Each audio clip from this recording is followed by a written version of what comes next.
پتہ ہے مجھے کبھی کبھی لگتا ہے کہ خدا ہمیں ہماری دعا مانگنے کے بعد ہمیں دیکھ رہا ہوتا ہے۔ وہ دعا مانگنے کے بعد اس کی قبولیت کا شدت سے انتظار کر رہا ہوتا ہے۔ وہ جانتا ہے کہ تم سوچ رہے ہو کہ اب تک میری دعا قبول نہیں ہوئی، اور وہ تمہاری بے چینی کو بخوبی دیکھ رہا ہے۔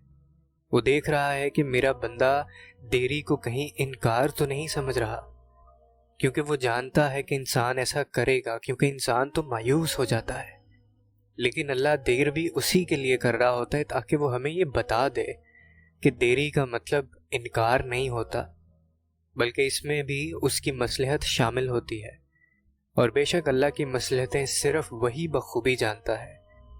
اور یہ جو دکھ کا وقت ہے نا، یہ بھی کٹ جائے گا، یہ تکلیفوں کا دور بھی ختم ہونے والا ہے، یہ غم کی رات بھی ختم ہونے والی ہے، اور پھر خوشیوں بھرا سورج طلوع ہونے والا ہے، اور بہت جلد تمہیں وہ سب عطا کیا جانے والا ہے جس کے لیے تم نے اللہ کی طرف سے سب تکالیف کو بغیر شکوے کے برداشت کیا۔ اور تمہارا تحفہ اتنا خوبصورت ہوگا کہ تم کہو گے کہ اے اللہ، تو نے تو میری اوقات سے بھی زیادہ مجھے نوازا ہے۔ اور بے شک اللہ خوب نوازنے اور دینے والا ہے، وہ بہت غنی ہے۔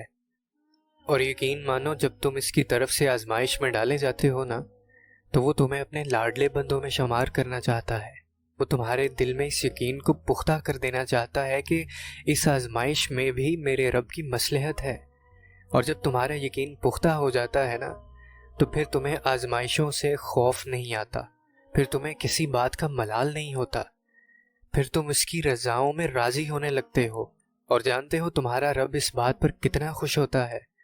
اور جب وہ تمہارا اتنا پختہ یقین دیکھتا ہے نا، تو تمہاری خواہشات کو بھی پورا کرتا ہے اور تمہیں اپنے قریب کر لیتا ہے۔